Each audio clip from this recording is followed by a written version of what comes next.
എല്ലാവർക്കും നമ്മുടെ ചാനലിലേക്ക് വീണ്ടും സ്വാഗതം. അപ്പോൾ ഇന്ന് ഞാൻ വന്നിട്ടുള്ളത് വളരെ എളുപ്പത്തിൽ വെറും 10 മിനിറ്റ് കൊണ്ട് തയ്യാറാക്കാൻ പറ്റുന്ന ഒരു 4 മണി പലഹാരത്തിൻ്റെ റെസിപ്പി ആയിട്ടാണ് കേട്ടോ. ഇത് നമുക്ക് നല്ല ചെറുപഴം, നല്ല പഴുത്തിട്ടുള്ള പഴമൊക്കെ ഉണ്ടെങ്കിൽ ചെയ്ത് നോക്കാൻ പറ്റുന്ന നല്ലൊരു റെസിപ്പിയാണ്. കുട്ടികൾക്കൊക്കെ ആണെങ്കിൽ ഒരുപാട് ഇഷ്ടമാവും. അപ്പോൾ വേഗം തന്നെ വീഡിയോയിലോട്ട് പോകാം. ഇതെങ്ങനെയാണ് തയ്യാറാക്കുന്നത് നോക്കാം. അപ്പോൾ ഇതിന് വേണ്ടിയിട്ട് നമുക്ക് പ്രധാനമായിട്ട് വേണ്ടത് പഴമാണ്. ഞാനിവിടെ ഞാലിപ്പൂവൻ പഴമാണ് എടുത്തിട്ടുള്ളത്. ചെറുപഴമാണ് ഇതിന് കുറച്ചുകൂടെ നല്ലത്. നല്ല പഴുത്ത പഴമൊക്കെ ഉണ്ടെങ്കിൽ അതാണ് ഏറ്റവും നല്ലത്. അപ്പോൾ അത് ഇതുപോലെ ചെറുതായിട്ട് ഇവിടെ അരിഞ്ഞെടുത്തിട്ടുണ്ട്. ഇനി ഇത് നമുക്ക് ഒന്നെങ്കിൽ സ്പൂൺ വെച്ചിട്ടോ കൈ വെച്ചിട്ടോ നന്നായിട്ട് ഉടച്ചെടുക്കാം, അല്ലെങ്കിൽ ഒരു മിക്സിയിലിട്ടിട്ട് നന്നായിട്ട് അടിച്ചെടുക്കാം. അപ്പോൾ ഞാനിവിടെ മിക്സിയിലിട്ടിട്ട് അടിച്ചെടുക്കാനായിട്ട് പോവാണ്. പഴം അതിലേക്ക് ഇട്ട് കൊടുത്തിട്ടുണ്ട്. ഇനി നമുക്കിതിന് വേണ്ടിയിട്ട് മധുരത്തിന് ആവശ്യമുള്ള പഞ്ചസാരയോ അല്ലെങ്കിൽ ശർക്കരയോ ഇതിലേക്ക് തന്നെ ചേർത്ത് കൊടുക്കാം. അപ്പോൾ ഞാനിപ്പോൾ ഇവിടെ ശർക്കരപ്പാനിയാണ് ചേർക്കുന്നത്. ഉരുക്കി നന്നായിട്ട് അരിച്ചെടുത്തിട്ടുള്ള ശർക്കരപ്പാനി ഒരു 1/4 കപ്പ് ചേർക്കുന്നുണ്ട്. അതുകൂടെ ചേർത്തിട്ട് നമുക്ക് നന്നായിട്ട് ഇതൊന്ന് അടിച്ചെടുക്കാം. അപ്പോൾ നമ്മുടെ പഴവും ശർക്കരയും കൂടെ നന്നായി ഇവിടെ അടിച്ചെടുത്തിട്ടുണ്ട്. ഇനി നമുക്കിതൊരു ബൗളിലേക്ക് മാറ്റാം. അപ്പം മധുരം ഇനി വേണമെങ്കിൽ ബാക്കി നമുക്ക് ലാസ്റ്റ് ചേർത്ത് കൊടുത്താൽ മതി. ഇനി നമ്മളിതിലേക്ക് ചേർക്കുന്നത് ഗോതമ്പ് പൊടിയാണ്. ഞാനിവിടെ 1/2 കപ്പ് ഗോതമ്പ് പൊടി എടുത്തിട്ടുണ്ട് കേട്ടോ. അത് നമുക്കിതിലേക്ക് ചേർത്ത് കൊടുക്കാം. നിങ്ങൾക്ക് ഗോതമ്പ് പൊടിക്ക് പകരം വേണമെങ്കിൽ മൈദ വെച്ചിട്ടും ചെയ്യാവുന്നതാണ്. ഇനി ഇതിലേക്ക് ഇതിൻ്റെ കൂടെ നമുക്ക് 2 ടേബിൾ സ്പൂൺ റവ കൂടെ ചേർക്കുന്നുണ്ട്. ഇതിപ്പോൾ ഞാൻ വറുത്ത റവയൊന്നുമല്ല, വറുക്കാത്ത റവയാണ് ചേർത്തിട്ടുള്ളത്. അതൊരു 2 ടേബിൾ സ്പൂൺ കൂടെ ചേർത്തിട്ടുണ്ട്.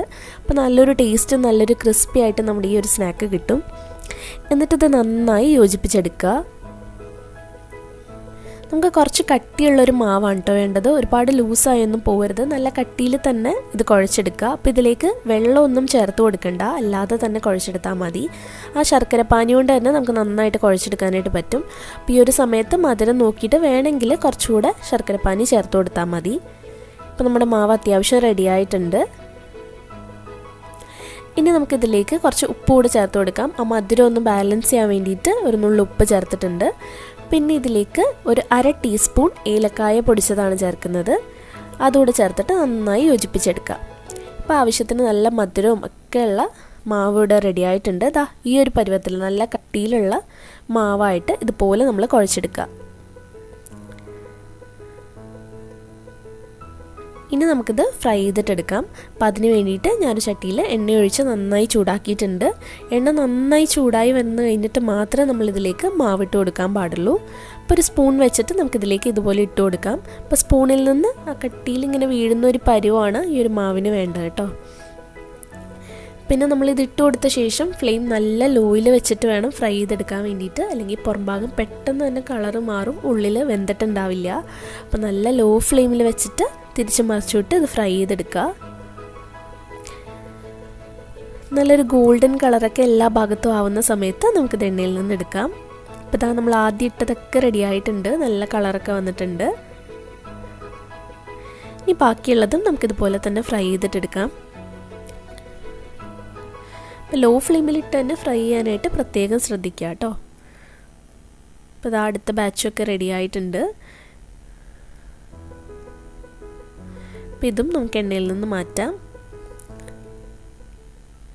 അപ്പോൾ ഇത്രേ ഉള്ളൂ. ഞാനതൊന്ന് മുറിച്ചുകൂടെ കാണിച്ചു തരാം കേട്ടോ. ഇതിൻ്റെ ഉള്ളിൽ ഇത് പുറമേ നല്ല ക്രിസ്പിയും എന്നാൽ ഉള്ളിൽ നല്ല സോഫ്റ്റുമാണ് കഴിക്കാനായിട്ട്. ചൂടോടുകൂടി ഈ ഒരു സ്നാക്ക് കഴിക്കാനായിട്ടോ കുറച്ചുകൂടി ടേസ്റ്റ്. ചൂടോടുകൂടി കഴിക്കുമ്പോൾ നല്ല ടേസ്റ്റാണ്. കുട്ടികൾക്കൊക്കെ ആണെങ്കിൽ ഒരുപാട് ഇഷ്ടമാവും.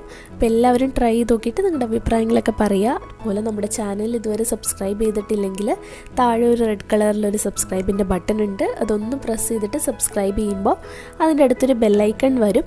അത് ക്ലിക്ക് ചെയ്യുമ്പോൾ 3 ഓപ്ഷൻ കാണും. അതിൽ ഓൾ എന്നുള്ള ഓപ്ഷൻ ക്ലിക്ക് ചെയ്താൽ മാത്രമേ ഞാൻ പുതിയ വീഡിയോസ് അപ്ലോഡ് ചെയ്യുമ്പോൾ നിങ്ങൾക്ക് നോട്ടിഫിക്കേഷൻസ് ഒക്കെ കിട്ടുള്ളൂ. അപ്പോൾ നെക്സ്റ്റ് വീഡിയോയിൽ വീണ്ടും കാണാം. താങ്ക്